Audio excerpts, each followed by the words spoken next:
Oh, wow. It was a little guy. Yeah, no roof on it yet. Oh, It was just yeah. outdoor It was amphitheater. open.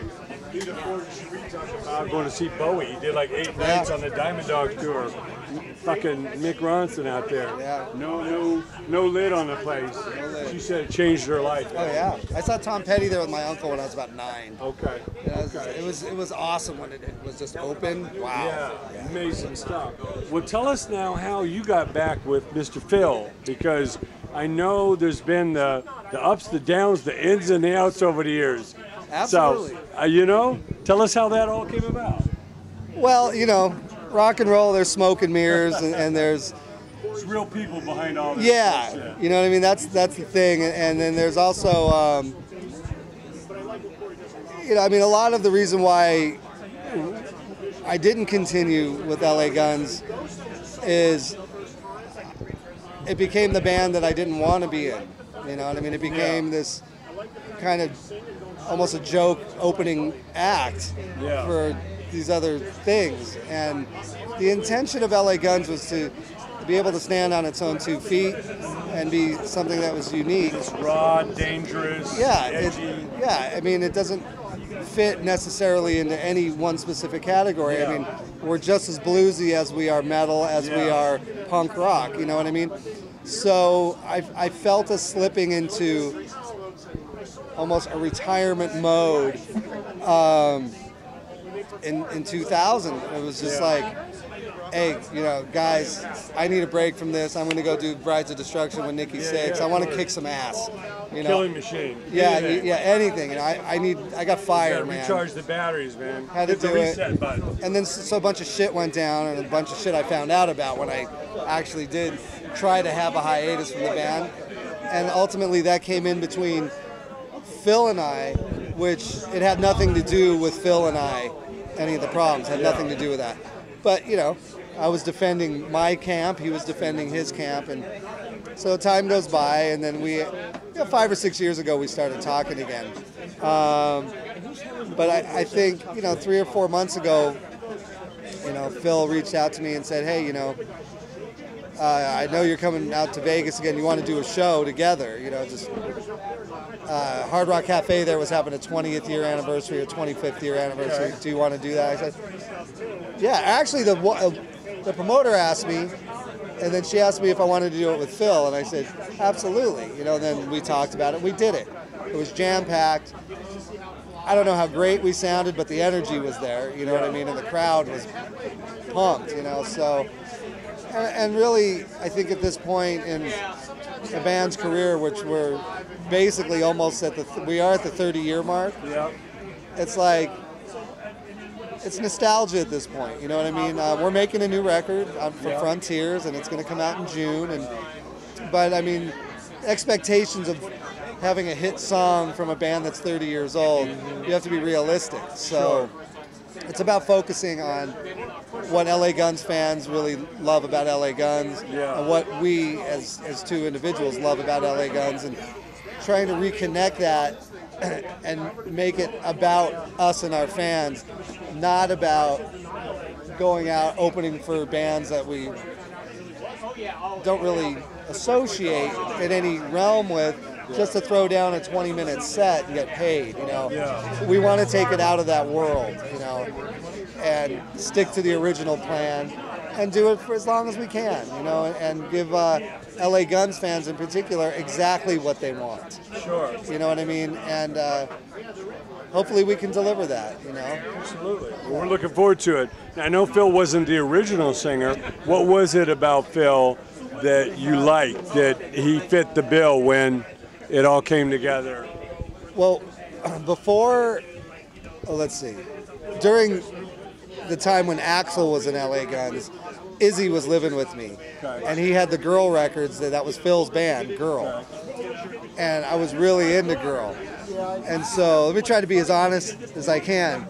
So, when I was finally out of Guns N' Roses, I restarted LA Guns, and then we had a singer that ended up having an addiction problem, and we had a British manager, and I asked first thing, hey, do you know Phil Lewis from Girl? I do. I know him. I'm like, that's the guy. And I really did it because I wanted to make Izzy jealous. Yeah. You know, hey, I got that guy from Girl, bro. You know what I mean? I mean, not 100% of the reason, but it was made for great conversation. Sure. You know, but Phil came out and he had a demo of our music, and we met at a place that's now torn down, the Cat and Fiddle, which was a British pub. Another legendary spot. Legendary, and it's gone now too, just recently. And we went to the rehearsal room, and we played about, I don't know, 35 seconds of a song, and I looked at him, I stopped, I go, you got it, you know. That was it, that was his audition. Put our guitars down and we went out and got drunk, you know what I mean? Then we got down to business, and we had actually lost a record deal, and that's why we had fired the singer, and we got Phil. And we did 2 shows, and that same label came back, and instead of giving us a development deal, they signed us to a 7-record deal right there on the spot. And the rest is a very rocky road after that. That's when the chaos began. That's where the real chaos began. It wasn't just about, you know, getting laid anymore. Yeah, there was some guys watching your every move. Boy, I think they still are. Mercury Records, Polygram. Yeah.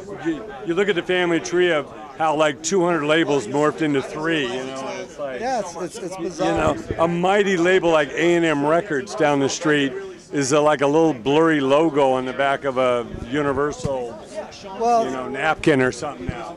You know, one of the things that I'm most grateful for, is, I love you, Ed, is that we're really, I feel like LA Guns and bands around our time really got the last opportunity to make records with real record men. You know what I mean? Dick Asher was the president of Polygram when we got signed. He was awesome, man. He was our Ahmet Ertegun. You know what I mean? Fucking credits up and down.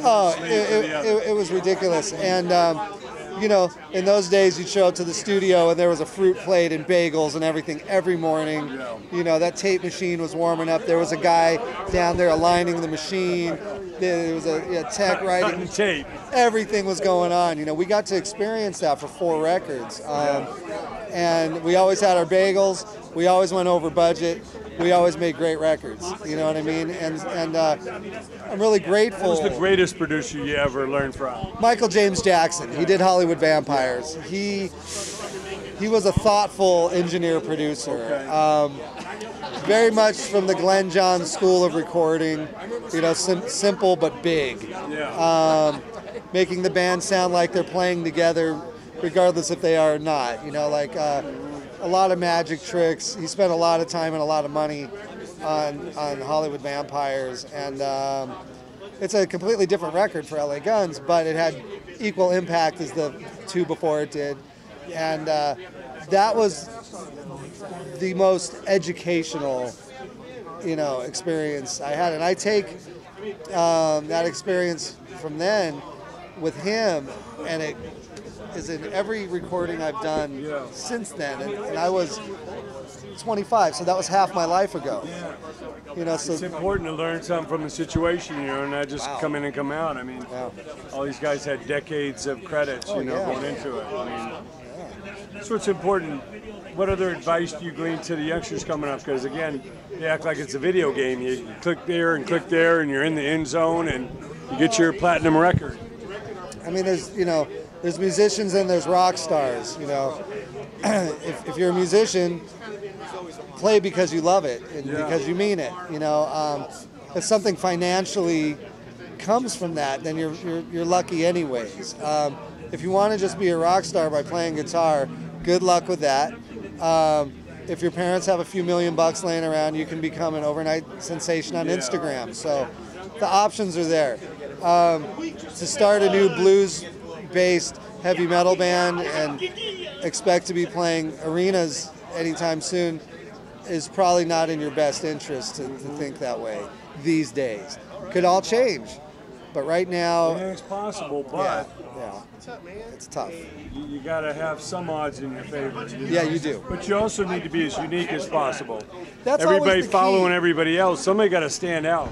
Yeah, Somebody got to be the Stooges or Motorhead That's or right. AC/DC. You know. Somebody. Yeah, and you know, a lot of the interviews when you see now Jimmy Page do an interview or Pete Townsend or any of the guys from the '60s, the first thing they always say is, "Well, we had no competition," you know, and they really didn't, because you know you had Pink Floyd and Zeppelin and you know the Beatles and the Stones, and they were all so unique.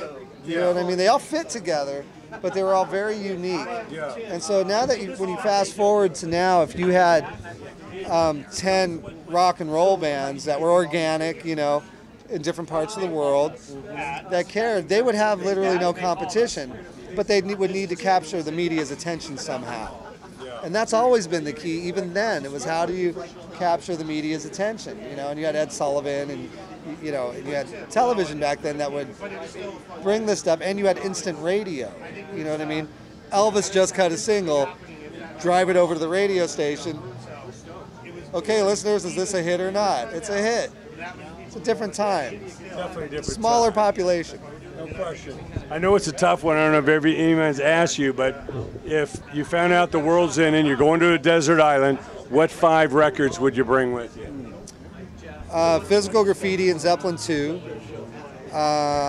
Enya's Greatest Hits. It's true. Turbo Negro Apocalypse Dudes. The Misfits Collection. And any Hendrix record. That would be it, yeah. There we go. Yeah. Sorry, Aerosmith, you would be next. Everybody else came from that family tree one way or the other, you know. That's right, man. Oh, man, you know, that's right. Well, you know, we're talking about losing the Universal Amphitheater, which is a real pity, House of Blues. We're about to lose Irvine Meadows. You know, they pulled music out of the schools. Now they're pulling these venues down because these greedy landlords, everybody's out for the almighty dollar. Yeah. You know, what can we do? What do you think is the future where we can let these politicians know, hey, this arts kind of thing, you may think it's trivial, but it really is a balancing part of our society, you know. Kept a lot of kids off the street. They would have been doing something else rather than playing guitar. Well, I mean, you know, we've all foreseen this when we were kids, you know, Logan's Run and, you know, movies like that, even Space Odyssey, you know, all these kind of things where Star Trek, where there's a future, and now we're living in this future, you know, and it's being driven by technology, you know what I mean?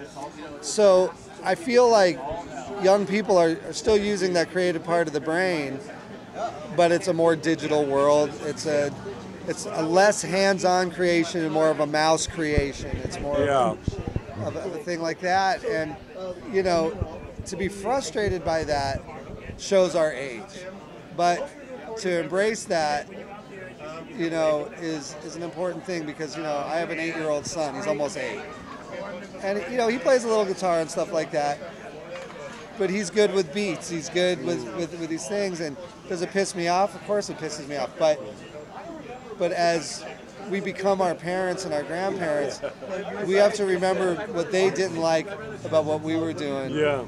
And so it's easier for me to embrace what's going on now, although I don't.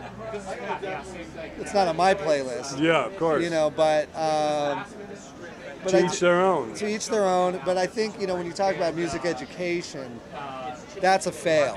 Yeah. Because it's a real theoretical science. You know, it's both. It's not quite a science, not just a theory. But it's a heavy-duty brain massager. And it's a certain amount of logic that goes into music. And as it gets weaker, you can statistically, so do people's aren't using their IQ, you know, and it's a shame. But at my kid's school, I'm the music guy, so they get music. Well, I know we're going to send this Irvine Meadows off with one big last show. Oh, yeah. It's going to be a lot of fun seeing you out there with Phil. Oh, yeah. You know, there's a lot of history between all these bands that are out there, and you know. Venue. Yeah, and I know it's exciting to see your boy Slash and everybody out there doing their thing, Dodger Stadium and all that, you know. It's good that people still love music, and hopefully, we can continue to grow and morph into the next generation, because, we've come a long way since the Beatles and the Little Richards and Chuck Berry's fucked this whole thing up and created a firestorm. That's the deal, I think it was Hugh McDonald, who plays bass for Bon Jovi. We were doing the show in Vegas together for last year. And he had brought it up to me not very long ago. Trace, what happens when all of our heroes are gone? Yeah. Who fills in? What are we gonna? What's left? Right. And it dawned on me. Right there. Yeah. No more Beatles. No more Stones. Yeah. The only Just one. Lost Bowie. Lost Keith Emerson. Lost all these guys. So we're counting on you, Guns N' Roses.